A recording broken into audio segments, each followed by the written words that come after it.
Welcome to the Jaco Report. I'm Charles Jaco. Since April, 18 children aged 16 and under have been killed by gunfire in St. Louis and the nearby low-income suburbs. The youngest was age 2.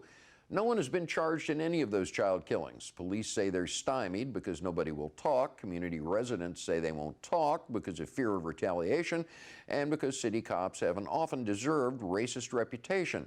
State officials have refused to even consider tightening Missouri's gun laws, some of the nation's loosest.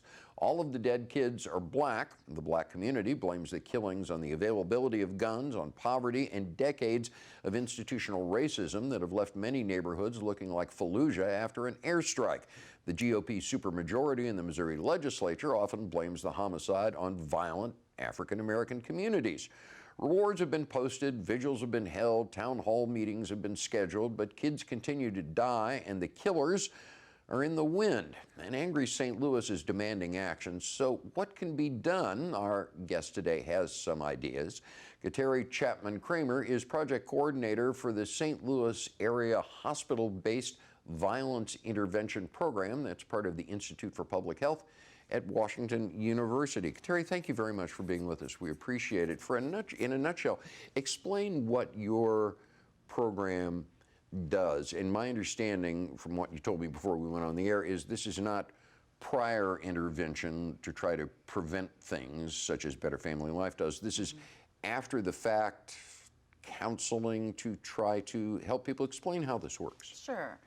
So this is a regional partnership between the 4 Level 1 trauma centers in St. Louis, so Barnes Jewish Hospital, SSM St. Louis University Hospital, St. Louis Children's Hospital, and SSM Cardinal Glennon Children's Hospital. The program to the community is known as Life Outside of Violence, LOV, or LOVE. It also is a collaboration between Washington University, St. Louis University, and the University of Missouri, St. Louis. So we launched 1 year ago, August, and essentially we're working with 8 to 24-year-olds that are seen in one of those 4 emergency departments with gunshot wound, stabbing, or other blunt assault. So we have 5 mentors that work across sites.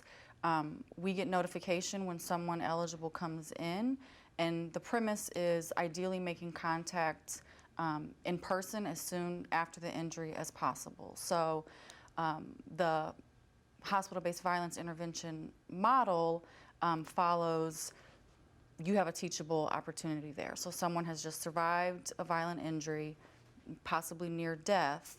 The psychological shift that can take and being able to reach that person and or their family is a great moment to take advantage of. Okay, let's say a kid comes into, let's say, Children's Hospital, gunshot wound, not fatal. Somebody from the Life Outside of Violence program would be identified. Walk me through it from there. Yeah. The kids in the hospital recovering from a non-fatal gunshot wound, you guys find out about it, what happens? Yes, so the mentor would go to that patient's room at bedside. Oftentimes they're incapacitated still because of their injury, so then it's talking with the family. So it's basically building rapport, sharing information about the program. So all of the mentors are licensed social workers or counselors, and that was very intentional because we know access to mental health services is a gap in our community. And so we wanted them to be able to provide that immediate, if it's some de-escalation, if it's counseling, case management is certainly a piece.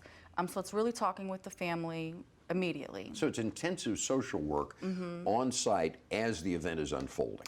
That's part of it. And so then the first month is really building relationship, kind of identifying what those basic needs are that need to be met, a plan for safety when that person returns home. And then the mentors can work with the participant for 6 months to 1 year. How many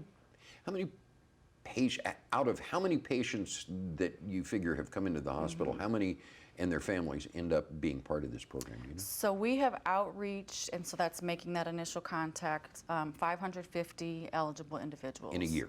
In 1 year. 90 of those have enrolled to participate in the program. So there's a big difference there. So part of this opportunity is to make the community more aware of the Life Outside of Violence program, but then also really work to connect with people again as soon as possible. What kind of things do you talk to them about? I mean, if they're going to show up there, a few things are probably, given the demographics of people who end up in, young people who end up with gunshot or blunt force trauma or stab wounds in the hospital, are generally the same. They're more than likely to be black, more than likely to be low income, more than likely to be from a neighborhood, a poor neighborhood that has lack of services, maybe collapsing buildings, lousy schools, et cetera. There's a lot of commonality there. How do you follow up? If they've agreed to be in this, they leave the hospital, how do you convince them to be part of the follow-up, and then what is the first step in the follow-up? Sure. So our work is done in the community, so mostly home visits. So when they're discharged from the hospital, we're meeting with them where they are in their neighborhood, at home if they prefer. And then really it's very individualized. So I would say certainly in some cases a lot of individuals are experiencing post-traumatic stress symptoms, a lot of anxiety following their injury. And so part of the initial work is kind of helping them to regulate and, like I said, establish a plan for safety. A lot of the needs, especially for the older individuals, is employment. And I think that's probably one of the biggest needs in our community, is access to jobs that pay a living wage. A lot of times I think individuals participate in unsafe, illegal activity because it's much easier to make a larger amount of money to provide for your family. So jobs is a big piece of what we work really hard to support our participants So you with. might be able to find, if it's a young kid, pardon me, or try to find their parent a decent job. That would be part of it. But with all this communality and where you've got dysfunctional neighborhoods, maybe dysfunctional families, and dangerous neighborhoods, you know, what do you say to the families who are suspicious and say, well, wait a minute, you know, you're going to show up and do all this stuff, but we're going to go back to the same old place, the same old collapsing buildings, the same old gunmen on the street who are endangering my children, and none of that is going to change despite the best efforts of social workers reaching out to families individually. That is very true, and I think that is something that we struggle with on a daily basis. So another component of the program is community collaboration. So we are part of the St. Louis Area Violence Prevention Commission, where there's multiple committees that are addressing community engagement. So canvassing, literally knocking on people's doors, asking what they need, being able to support them. Also working on more collaboration in terms of service delivery. So bringing other community agencies to the table, I think, is where we are at this point to address this epidemic. There's a number of programs addressing gun violence. We all need to be at the same table and really throw everything we can at this. Well, tell me one of the success stories. For example, somebody comes in, they've been shot, you guys have intervened. What kind of changes have been made that has not only made the family's life better, but has made sure the kids can deal better with trauma and they may not be in as much danger anymore? Yeah, so one example is a young child, and he was experiencing some PTSD symptoms. Well, so part of the challenge was the family did not have access to basic resources, so things within their home. So that may include food, furniture, utility assistance. And so going back into that home with the fear, since that's where the incident occurred, that it's going to happen again. Or hearing a loud sound outside, which is not uncommon, that's triggering back to the gunshot incident. And so again, it's some of that immediate resource, so we were able to connect them with community resources just to have a safe home environment. Since that's been in place and some immediate counseling, those anxiety symptoms have decreased. And so this person is reporting that they feel safe, they're able to be in their home and not have such constant fear. If you take each one of these individual, pardon me, dots though, and try to connect them into a larger picture, how does each one of these interventions help solve the larger problem of poverty and violence? Is it literally, okay, we're doing house to house, so it's one family at a time and they fit in that way? I think that's part of it. So we know that hospital-based violence intervention programs have been shown to be effective. We know that focused deterrence is another program that works. School-based interventions. Focused deterrence, what is that? So it's really targeting specific communities or individuals, kind of similar to models that we've talked about, including here in St. Louis, being able to work with the individuals that are at highest risk and providing alternatives. How does it strike you in many cases with a lot of the families and the kids who come in that they have become, if not desensitized, and they've thrown up defenses against this because this is the way life is. Life in some St. Louis neighborhoods is absolutely hellish, so you build up this wall as thick as you can to protect yourself from it, and they've tried to insulate themselves? Absolutely. So the number of young people, let's say around the average of age of 21, that did not expect to make it to 21 or any longer than that, that's kind of the mentality. So what's the point? I'm not going to make it anyway. I don't have much to live for. And so if that lack of self-worth for themselves does not exist, just imagine how that translates then to other people that may be affected. I have only in my personal experience seen this type of mental toll and dysfunction in active war zones. I mean, if you go someplace like Bosnia 25 years ago, if you go to someplace like villages in Iraq or Afghanistan, you go to places in Somalia where you have had years and years of warfare, active warfare, you will find desensitized, PTSD-ridden communities where the children, if they haven't become inured to violence, certainly try to put on the best face and play the tough guy, if you will. And I've often wondered how we came in the United States to have entire communities of Americans who are living like they're in active war zones overseas and have precisely the same reactions as civilians there have. Right. So my personal opinion there is it's exactly connected to historical generational racism and segregation, especially if we're talking about the city of St. Louis, and a lack of responsiveness. So I think we are to the point we know what would help people, but we still are not putting the things in place. And so that's the challenge. How do you argue that, though, with people like in the GOP supermajority in Jefferson City, who will take a simplistic view of this and say, well, no, the hell with that, we're not going to coddle anybody. The answer to this is to get tough. It's these communities' own fault, so you've got to come down hard with a hammer, throw people in jail, do what Giuliani did in New York, and that will cure the problem, but that social work is not going to do much. If they have that mindset, how hard is it to convince them, as people who set public policy, that this is an intelligent way to do this and prevent this?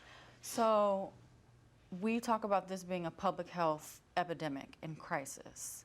At some point, those decision makers are going to have to hear the voice of the people. So I attended the all-city town hall meeting last night and was glad to see that people are outraged. And so that, I think, is what's going to get any movement. But outrage is easy, isn't it?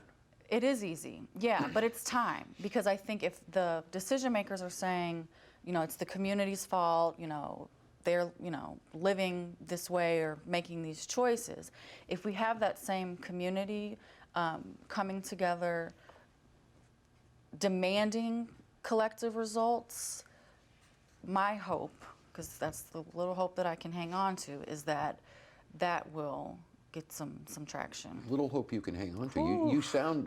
You sound pessimistic. I am very sad with the number of deaths and shootings and violent activity that we are experiencing in St. Louis, and being on the front line of receiving those alerts as they come in, it's constant. And so there's many days when it's like enough is enough. but I think all of us in this field have to maintain a sense of hope. We have to look at the work that is being done, because that's what's going to keep us moving forward. Well, when people at these town halls, at these vigils, demand action, and you're on the front lines of providing that sort of action after the fact, trying to help these families heal, when they're demanding actions, how do you read that? In other words, when people are demanding action, what are they asking for? Are they asking for more police intervention? Are they asking for more social services intervention? Are they asking themselves and their neighbors and their communities to stop shooting? Are they asking lawmakers to pay attention and not just speak to them in sound bites? I mean, when they're making these demands, what's your sense of specifically what they're looking for? Sure. Well, what I heard last night was a number of grassroots organizations that are also working to address this, but they can't really move to the capacity they need without funding. So we have these big entities that are able to secure large amounts of funding, but we need to be collaborating also with the smaller groups that are on the street corners in the community addressing the issue. I also heard that we do have a responsibility as community. There's someone that knows something about these incidents, and we need to move away from living in fear and be able to speak up. When you talk to these families, and let's say the shooting is not perpetrated by somebody in the in the family, but you know, it was somebody was standing on their porch and they got shot. Is it your sense that folks know who pulled the trigger in a lot of cases and are just not coming forward because they don't trust the cops or they're afraid of retaliation? Or in many cases, is it just a mystery to them who pulled the trigger? So it's both. I would say what we're learning is it takes time for people to actually disclose the true nature of what happened in the incident. So many times people are saying it was random, innocent bystander, but with time and again building that relationship, we learn there was some other type of connection. So it's probably half and half. So the final question, if people want to know more, if people wanted to get involved with this, I mean, this is obviously professionals, and you guys are funded on a short-term grant, I believe, from the Missouri Foundation for Health. Correct. If they wanted to advocate for you guys, if they wanted to work with you guys, if they wanted to know more, who should they get in touch with? How can they help? Sure. So I'm the main point of contact. My direct cell phone number is 314-327-6697. We also have an email address, which is Project LOV, so LOV, at Wustl, WUSTL.edu. And I would just really say, for community members, if you have a family member that has been injured, we're reaching out. So we come to you, you don't have to come to us, but we do have capacity and want to be able to work with families that are affected by violence, so that even in this one program, we can stop that cycle or interrupt that cycle.